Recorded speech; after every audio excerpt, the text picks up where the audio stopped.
prazer estarmos aqui, sempre no meio fraterno, entre amigos, há quantos anos já, né? E para a nossa reflexão de hoje, nós, do Livro dos Espíritos, da questão 1009, uma frase do apóstolo Paulo, que ele diz assim: que é com efeito o culpado? É aquele que por um desvio, um falso movimento da alma, se afasta do objetivo da criação, que é o culto harmonioso do bem e do belo, idealizado pelo arquétipo divino, o homem-deus Jesus Cristo. Está lá nessa questão 1009 de O Livro dos Espíritos. Só em cima desse parágrafo, nós que somos espíritas, teremos uma oportunidade, teríamos um campo vasto de conversação. Porque quem não é culpado de algum modo nessa vida? Sabiamente Jesus nos colocou que aquele que não tivesse nenhum pecado fosse o primeiro a tirar a pedra. E se hoje nós já somos melhores do que há 100 anos, como bem nos relata o Evangelho, quem diria há 2000 anos, 3000 anos, sabe lá quantos e quantos milênios até despertarmos a nossa compreensão. E ele diz ainda, Paulo, e o que é o castigo? E é muito lógico, é a consequência natural desse falso movimento da alma, que através do sofrimento terá a oportunidade de reconhecer a sua disformidade e retornar ao que é o correto. Então, a dor é o aguilhão, diz ele, que faz a alma curvar-se sobre si mesma. E é o que nós estamos vendo. Nós não teríamos a possibilidade, a capacidade de ficarmos emitindo julgamento sobre a atitude dos nossos semelhantes, mas nós temos o discernimento. Jesus nos recomendou que fôssemos mansos como as pombas, mas prudentes como as serpentes.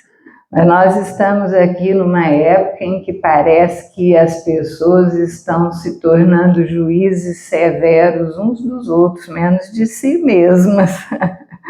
E é conveniente que nós pensemos um pouquinho que as nossas dores e os nossos sofrimentos, elas nos são degraus de subida para crescermos em direção ao amor de Deus. E nos reportando ao Evangelho, aquela página muito nossa conhecida, que está no capítulo 17 de Mateus e 9 de Marcos e de Lucas, nós vemos que depois da transfiguração no Tabor, Jesus descendo do monte, acompanhado pelos seus discípulos, que ele tinha levado, Pedro, Tiago e João, ele se depara com um movimento inusual lá embaixo, não é? Uma situação aflitiva de um pai que se aproxima e lhe pede socorro. Senhor, meu filho é envolvido por um espírito que o joga muitas vezes no fogo, muitas vezes na água, querendo matá-lo. Eu pedi socorro aos seus discípulos, mas eles não puderam curá-lo, porque eles estavam dentro do processo antigo de não compreensão ainda do amor inteiro, agindo com agressividade com aquele espírito, e ele não obedecia. E Jesus comenta: ó geração incrédula e perversa, até quando estarei convosco? Até quando sofrereis? Onde é que está a criança? E aí vem aquele rapazinho, quase um menino ainda, um adolescente, e quando ele se aproxima de Jesus, ele tem uma crise epilética, ele cai e tem uma convulsão, movido pelo espírito que o subjugava. E a presença de amor de Jesus, naquela autoridade moral irresistível que nos retrata o livro dos Espíritos, ele conversando telepaticamente com o Espírito, o convenceu e o Espírito se afastou e o jovem se levantou bem. Então, hoje, a gente quase não vê mais, mas nos primeiros tempos do Espiritismo era muito comum. O seu Hugo mesmo nos retratava casos, nos reportava situações em que as pessoas chegavam amarradas no início do Espiritismo, por todos os lados, né? Chegavam amarradas, havia situações em que ele nos contou certa feita, e essa lembrança da pessoa dele é até porque aquela figura memorável do paizinho Hugo de Cambé, tão querido por todos aqueles que o conheceram, fez 12 anos de desencarnação no dia 15 de outubro agora. E ele era um mestre, né? Olha que beleza, desencarnou no dia do professor. E ele foi um mestre de todos nós. Com 100 anos de idade, nasceu em outubro também, no dia 6 de 1913. E ele nos contou como o grande propagador e responsável pelo espiritismo estar tão ativo no norte do Paraná foi o Hugo Gonçalves. E ele reportava esses casos. Ele nos dizia das pessoas que chegavam amarradas e subjugadas pelos encarnados que estavam morrendo de medo do que elas estavam fazendo, né? Ele nos disse uma vez que chegou lá uma jovem que estava sendo segura por 4 homens, um puxando a corda de um lado, outro do outro, um pela frente, um pela trás, porque ela tinha a força de quase 10 homens e jogava eles longe. E chegaram perto do seu Hugo, foram pedir socorro ao centro espírita. Olha como é que as pessoas sabiam que era um processo espiritual. E aí, quando chegaram lá, ele falou assim, solta a jovem. E eles, não, seu Hugo, ela vai avançar no senhor, só precisa ver o trabalho que deu para que nós conseguíssemos trazê-la aqui. Ele falou, não, eu me responsabilizo, pode soltar. Aí eles soltaram, ficaram longe à distância, ela correu e ficou calma, serena, e conversou com ele. A partir daquele momento não teve mais aquelas crises. Ele nos contava aí, certa ocasião, a dona Dulce, a mãezinha de Cambé, lá do lar infantil, ela também, aquele espírito extraordinário em amor e bondade, tinha essa autoridade moral, e diz que ele estava lá no centro, e naquela época ainda existia o albergue noturno Jesus, onde eles abrigavam as pessoas mais necessitadas, chegavam e não tinham onde ficar, às vezes ficavam até na rua, eles ficavam ali abrigados. E estava lá a dona Dulce no albergue, quando veio um policial enviado pelo delegado de Cambé avisar que tinha uma moça que eles tinham que tiveram que prendê-la, colocá-la numa cela, porque ela estava num desequilíbrio tão grande, envolvida por um espírito, disse o policial, e que eles não estavam dando conta dela, que ela derrubou uns 4, e eles tiveram um trabalho grande para colocá-la na cela, e ela lá dentro tirou a roupa, ficou nua e parecia um bicho gritando. Aí ele foi desesperado lá atrás do seu Hugo, a pedido do delegado. Aí ele comentou com a dona Dulce, que era uma moça, ela pegou roupa, porque disse que ela estava nua, vamos lá. Chegaram lá, na porta da cela, estava trancada, né? Ela, com o seu Hugo, ela pediu ao delegado, abre para que eu possa entrar lá. Aí o delegado virou para o seu Hugo, não deixa ela fazer isso, não. Essa moça vai avançar nela, deu um trabalho aqui para a gente. Aí ele, na maior calma, disse ao delegado, se ela falou que ela vai entrar, abra a porta, por favor, para que ela entre. Aí ela entrou, a moça veio correndo, como se fosse atacá-la, e quando chegou pertinho, abraçou e começou a chorar. Aí ela vestiu a jovem e saiu de lá boa.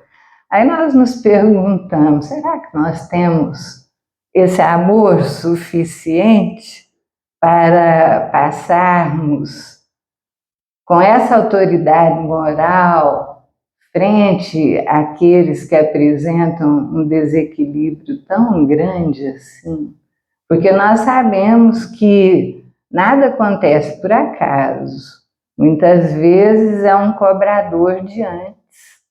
Outras vezes é a porta aberta do médium invigilante, que nem sabe que tem mediunidade e favorece esses acontecimentos de ligação fluídica com esses espíritos. O Marcelo comentou sobre José Antônio, tinha uma história que ele gostava, e nós pensamos nela para reportarmos hoje aqui. E aqueles que a leram vão recordar que está no mundo maior. Quando Calderaro, que era o espírito amigo encarregado de trabalhos na área da psiquiatria, que estava assessorando André Luiz, psicografia de Chico Xavier, ele foi em direção ao hospital com o André para socorrer um enfermo que lá se encontrava. E a família havia feito preces, pedido socorro. Chegando lá, eles deram um passe no senhor que estava ali aflito, agitado, e ele adormeceu sob aquele magnetismo. Mas o que tinha chamado a atenção do André foi a ligação fluídica entre aquele homem de quase meia idade, ainda não tinha chegado aos seus 50 anos, com o espírito que o envolvia de tal modo que André Luiz descreve que os laços energéticos que estavam entre ambos fazia parecer que os dois estavam presos numa teia, que nem quando se prende alguém dentro de uma teia, tamanhos laços que os envolviam, e o cérebro de ambos estava idêntico, espiritualmente falando. Era uma simbiose espiritual, de tal modo que o que um sentia, o outro sentia. E as emoções, os pensamentos, ambos partilhavam. E o que estava subjugando a vítima estava movido por um ódio tremendo, um ódio imenso. E André foi inteirado pelo Calderaro sobre a situação, que aquele senhor que estava acamado ali no hospital, 20 anos antes, ainda jovem, trabalhava com o espírito cobrador. ele tinha sido criado por aquele espírito quando encarnado e trabalhou desde a infância com ele. E quando chegou à sua maioridade, né, seus 18 anos, por aí, ele achou que tinha direito a receber o montante que ele achava que lhe era devido pelos anos que ele tinha trabalhado ali desde a infância.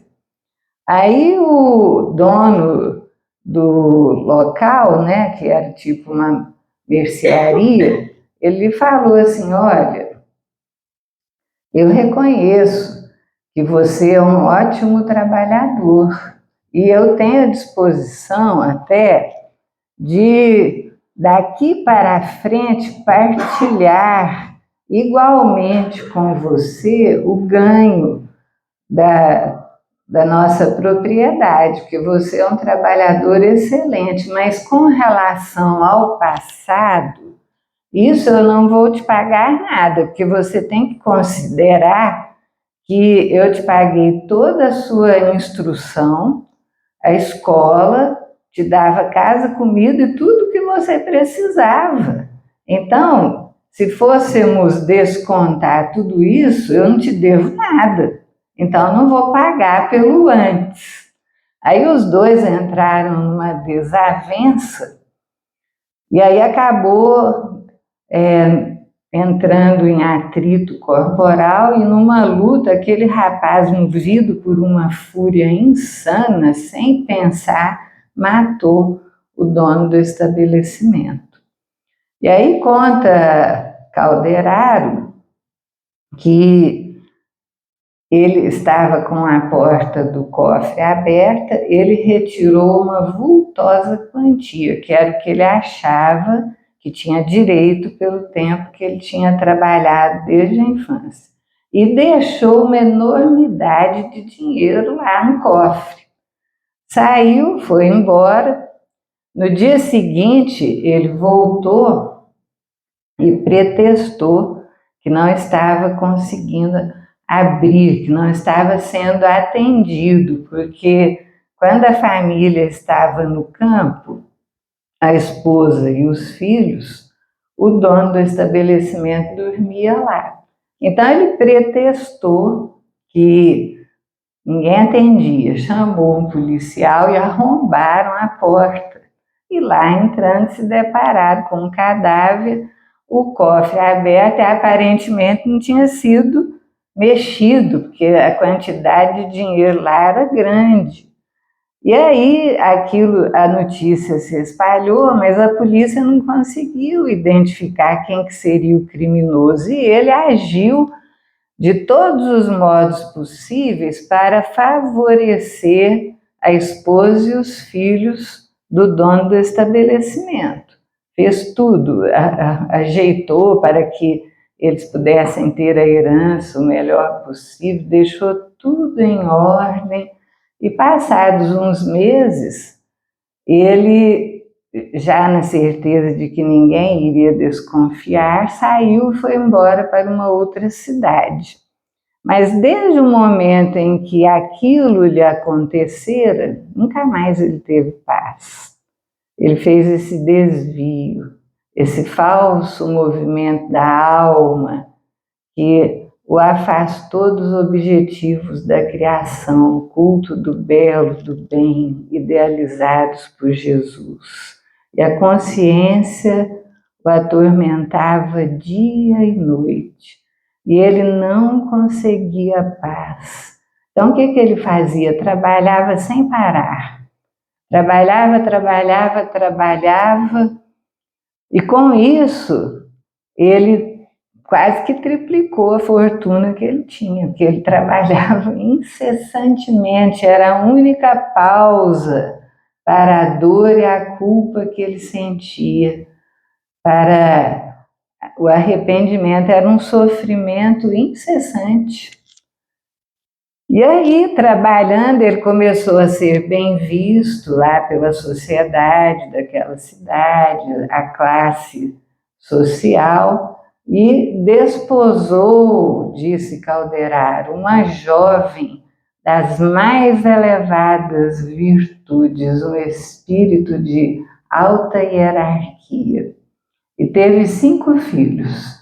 E aqueles filhos, todos eles tinham tarefas missionárias dentro da área em que estavam trabalhando. E eles tinham orado junto com a esposa, pedindo socorro. E também o pobre homem enfermo que não suportava mais a sua própria dor. Aí o André, vendo tudo aquilo, ele falou, então vamos despertar os dois espíritos não os viam, estavam num campo energético diferente, só viam um ao outro, dentro daquele processo de fixação mental que os envolvia. E aí Calderaro disse a ele com toda sinceridade, André, nós temos um conhecimento, um grande conhecimento, mas nós não temos ainda o amor necessário para conseguirmos resolver essa situação. O André falou, mas não é só a gente falar com ele, né? Com os dois, nós resolvemos. Não, André, para isso é preciso muito amor. Não foi em vão que Jesus, quando curou aquele jovem, disse que para essa casta de espíritos é preciso o jejum das paixões e a oração do amor. Mas eu já contactei a irmã Cipriana e ela está vindo, ela tem esse amor que nós ainda não adquirimos. Os dois eram médicos. E aí, daqui a pouco, chega a irmã Cipriana. E o André diz que era uma senhora de quase meia idade, que transparecia nos olhos um amor e uma ternura tão grande que ele inconscientemente se curvou diante dela, em respeito. E aí Calderaro apresentou a irmã, essa é a irmã Cipriana, a portadora do amor que nós ainda não temos. Ela ficou meio sem jeito, porque ela, com a humildade dela, diz que ainda estava em processo de tentativa de superação de si mesma, buscando melhorar. Mas aí ela já tinha os dados, ela já tinha estudado o caso de ambos. A vítima chamava-se Camilo, que era o dono do estabelecimento. E o doente enfermo no leito era o Pedro. E aí, como o Calderaro tinha feito aquele magnetismo e ele tinha adormecido, o espírito se afastou do corpo. Estavam ambos um ao lado do outro e ainda não tinham visto nem ele, André, nem Calderaro e nem a irmã Cipriana. E ele diz a André que Cipriana se aproximou, colocou as mãos em prece e silenciosamente se colocou em oração. Ele comenta o que será que naquela prece dizia aquela extraordinária mulher. E ele viu descendo do alto uma luz que veio descendo sobre a cabeça dela, sobre a fronte, e a foi envolvendo inteira, de modo que ela ficou com irradiação de luz nos olhos, no tórax, nas mãos e em todo o seu corpo espiritual. Mas ainda aí eles não a viam, mas ela com as mãos postas, emitiu um magnetismo que fez com que ambos caíssem surpresos. afastados da luta que eles estavam travando e sentindo que tinha alguma coisa. E aí ela se aproximou, tocou o campo visual dos dois. E eles começaram a enxergar. Deram um grito de susto, porque eles estavam acostumados só com os dois. Aí viram a Cipriana, viram a André e viram o Calderaro. E aí, naquele momento, quando Pedro, que era o que estava no leito, que tinha sido o criminoso, percebeu o fato, ele caiu de joelhos, desesperado, chorando, e dizendo, achando que ela era Maria, a mãe de Jesus, e dizendo: eu não mereço, Senhora, eu não mereço.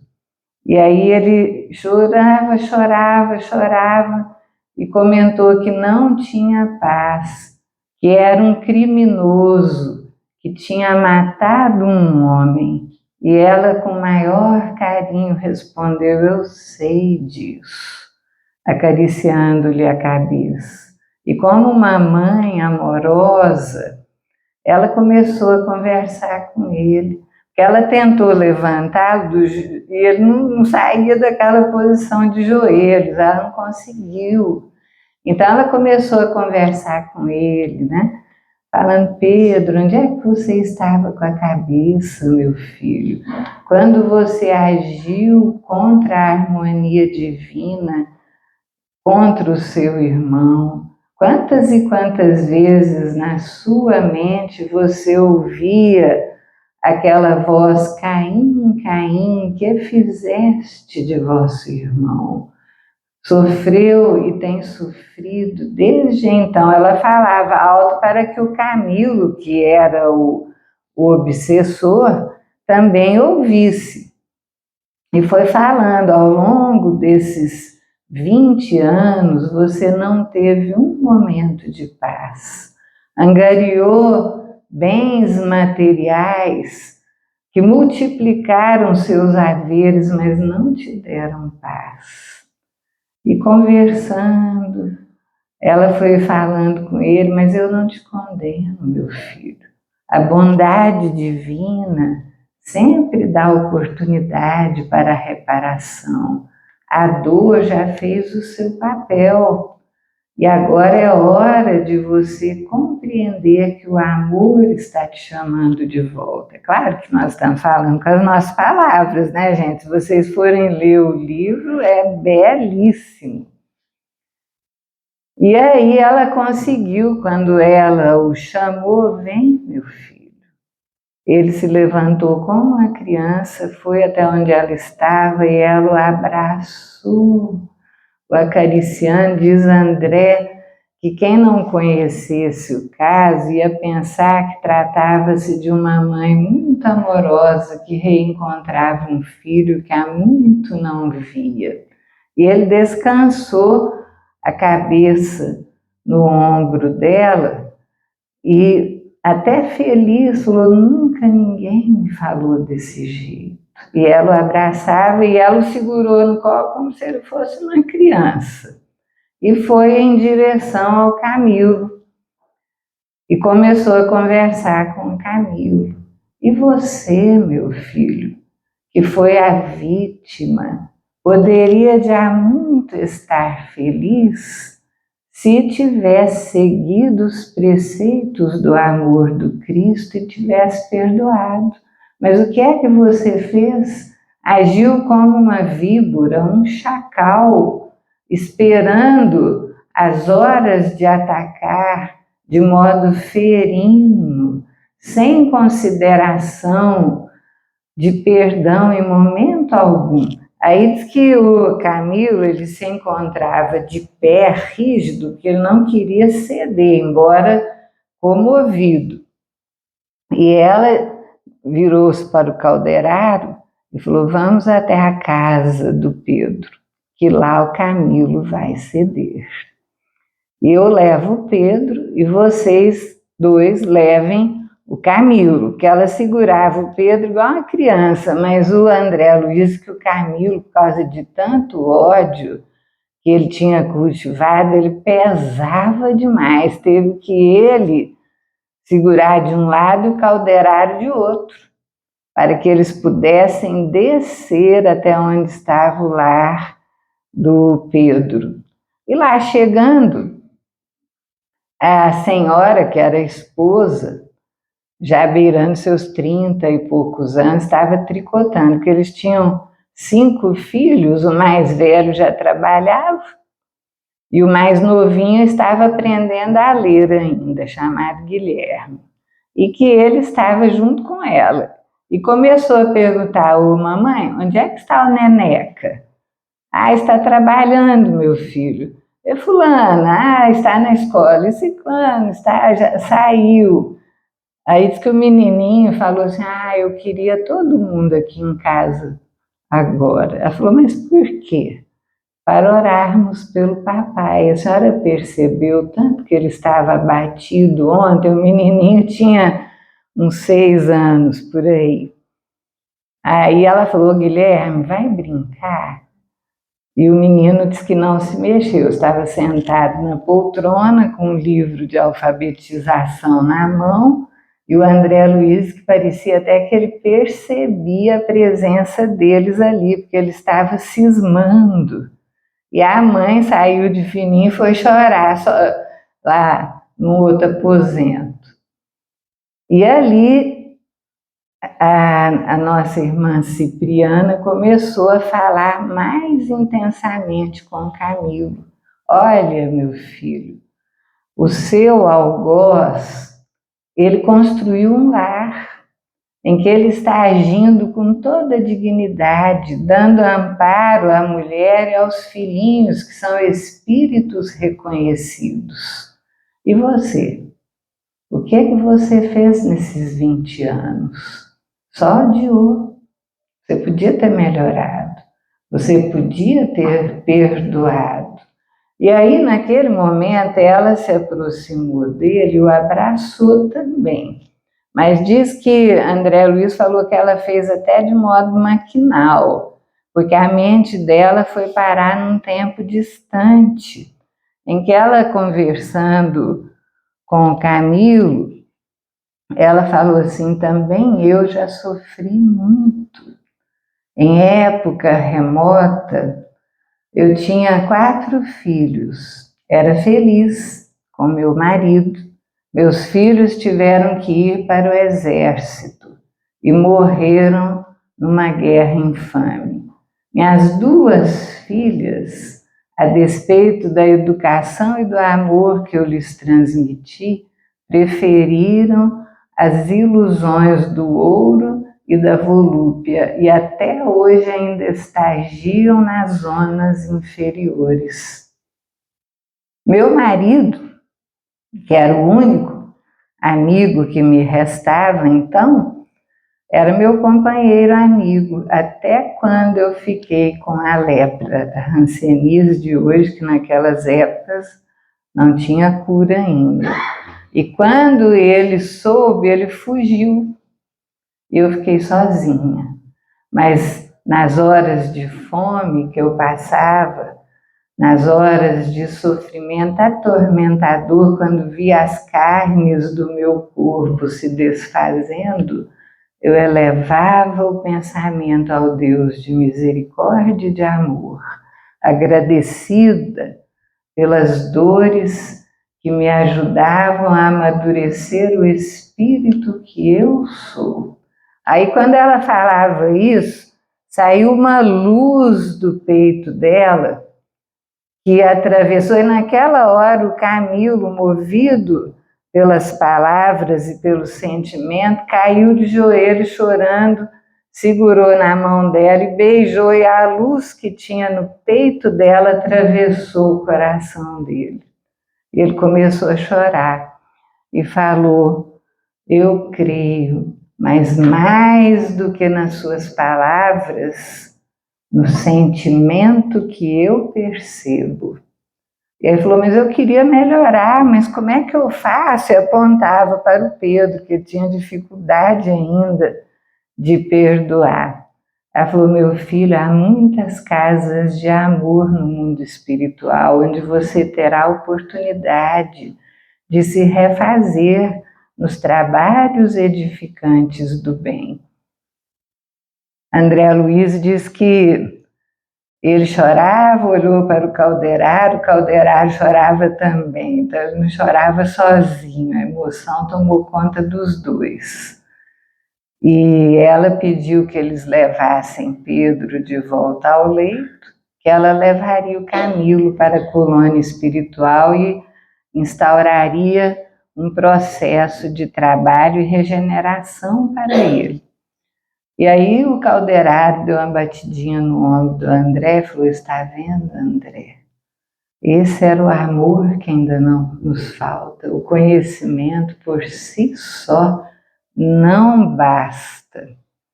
Mas um dia chegaremos nesse amor.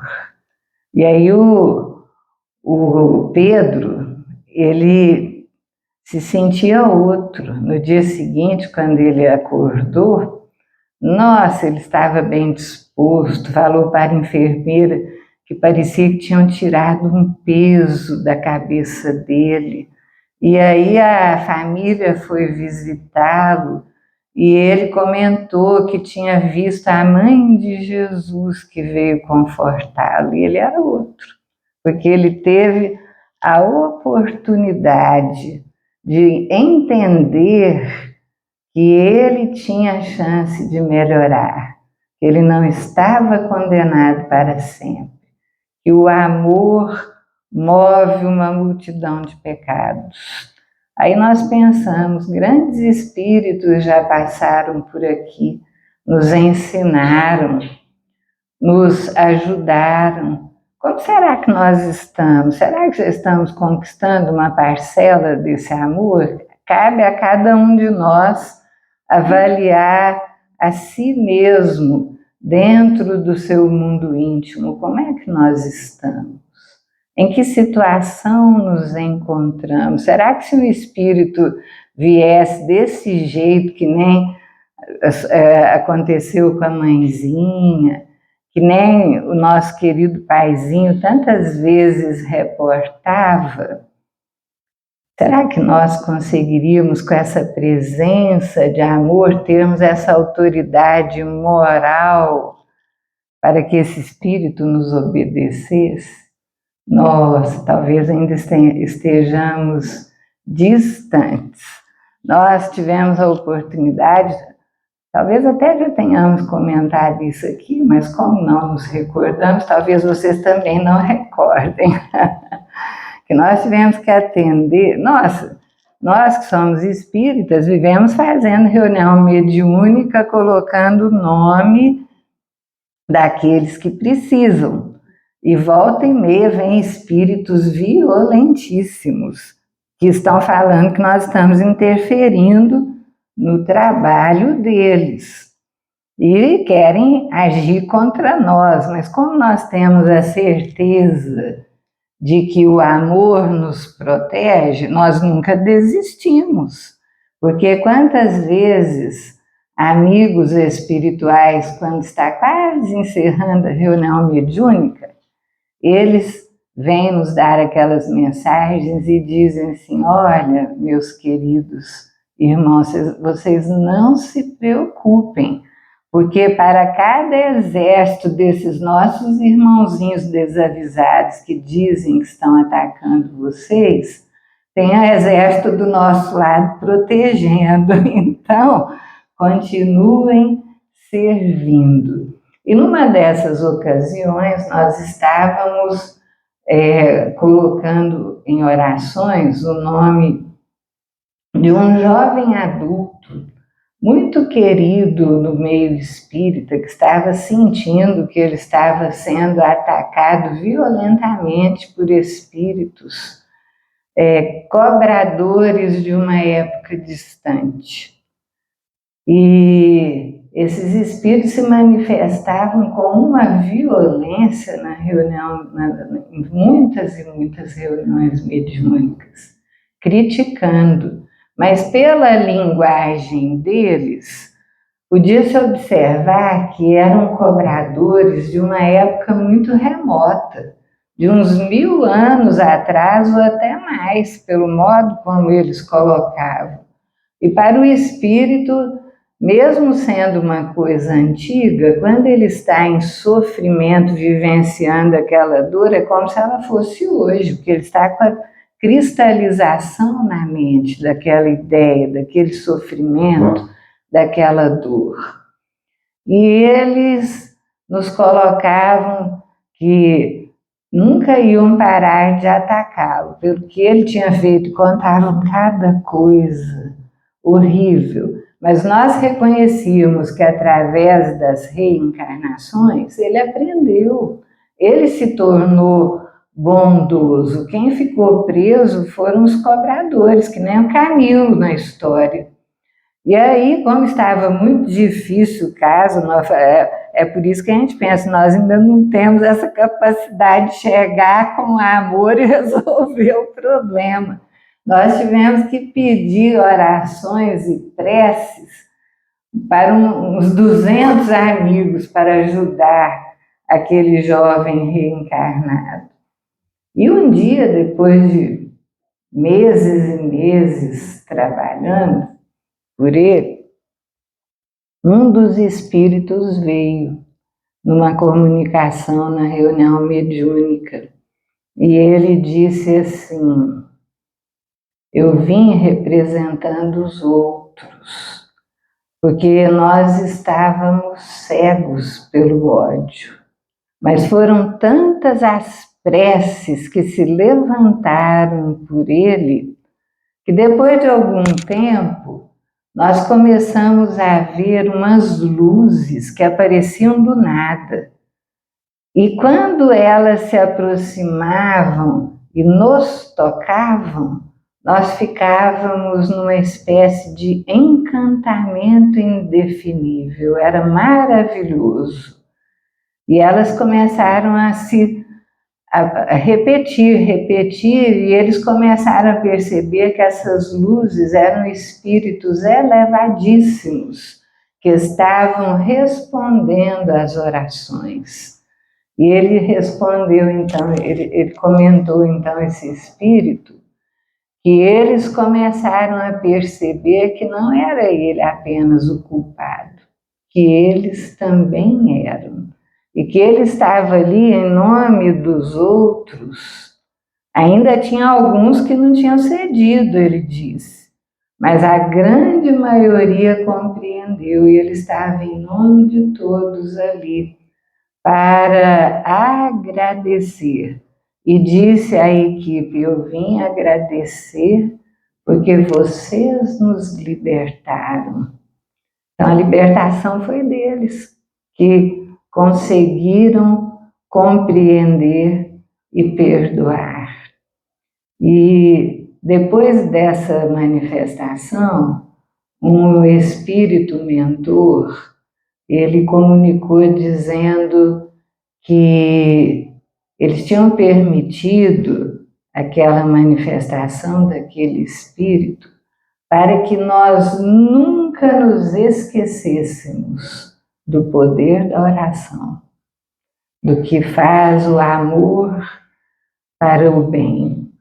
E aí fica essa reflexão, né? Porque quantos e quantos ainda sofrem essa injunção que aconteceu com Pedro sob a ação do Camilo, com aquele jovem que tinha aquela crise epilética e caía, cobrado por um espírito do passado. Nós tivemos ocasião uma vez e muitas vezes até, mas essa foi intensa, uma senhora que tinha acabado de ter uma crise convulsiva e foi levada até nós, lá na unidade de saúde. Isso já faz muitos anos. E ela estava ótima. Aí nós conversando com ela, examinamos, ela não tinha nada. Nós comentando: a senhora está tão bem. Geralmente quem teve uma convulsão, quando retorna do quadro, fica um pouco confuso, a mente está distante, está num processo de obnubilação. A senhora está ótima, parece que a senhora não teve nada, porque ela estava completamente lúcida. E ela nos colocou que tinha aquelas crises convulsivas umas 7 vezes por dia. Estava tomando uns 5 ou 6 medicamentos antiepiléticos e nada adiantava. Aí nós falamos com ela: mas a senhora está acompanhada por neurologista? Já pensou que esse quadro pode ter algum componente espiritual? Ela falou: sim, já, porque o meu neurologista, ele fez o meu eletroencefalograma e não deu nada. E agora ele está esperando apenas a tomografia, porque se a tomografia, ele já me falou, ela disse, se a tomografia não der nada, ele me falou para procurar um centro espírita.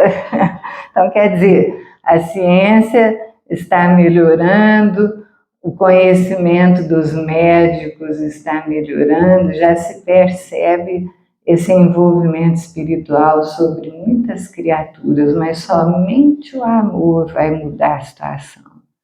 E é o amor que nós devemos ter uns com os outros que nos pediu Jesus. A humanidade precisa melhorar. Como que pode, 2000 e poucos anos depois de Jesus, né, nós vermos aí ainda as pessoas se degladiando, se matando, esses julgamentos extremamente severos que acabam com a reputação de uma pessoa que pode ser até inocente.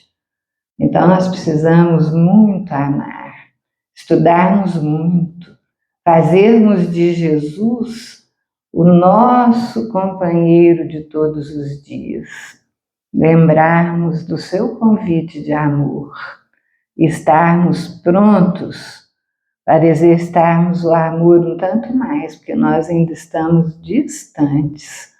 A Cipriana, na sua humildade, falou isso. E o Calderaro disse ao André que ela já tinha o amor que os dois ainda não tinham, que só conhecimento não adiantava. Então, gente, vamos cultivar o amor. E olha a resposta de Paulo, né? Que nos deve ligar a Jesus, que é o conceito desse espírito culpado, é aquele que por um desvio, um falso movimento da alma, afastou-se dos objetivos da criação, que são o culto harmonioso do bem e do belo, idealizados pelo arquétipo divino, o homem-deus Jesus Cristo.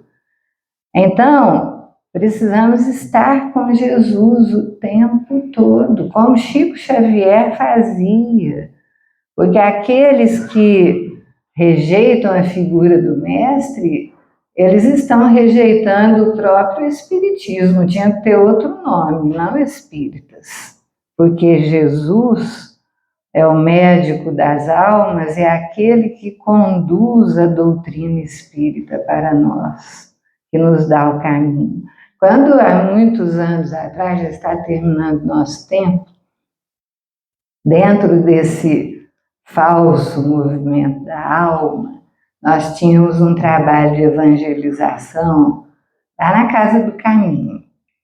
E aí a gente pegava as crianças, lá é enorme, tem um pátio enorme, nós desenhávamos no chão uma linha reta, como se fosse uma amarelinha, mas era reta, com o número 1, 2, 3, 4, e outra era uma linha de curva, parecia uma cobrinha. E lá na frente era o mundo feliz. Aí os meninos escolhiam em qual que eles queriam ficar. Muitos que escolhiam a curva e outros na reta. Aí a gente fazia eles apostarem em corrida. E como nós sabemos que a reta é a menor distância entre dois pontos na matemática, quem corria na reta chegava primeiro, não tinha jeito. E aí nós depois conversávamos com eles, que mesmo quem estava nas curvas chegaria, só que quem estava na reta chegava primeiro. Então, se nós queremos evitar o sofrimento e a dor, está mais do que na hora de agirmos pelo reto pensamento, pela palavra reta, pela consciência reta e pela atitude reta. Que Deus nos abençoe. Muita paz.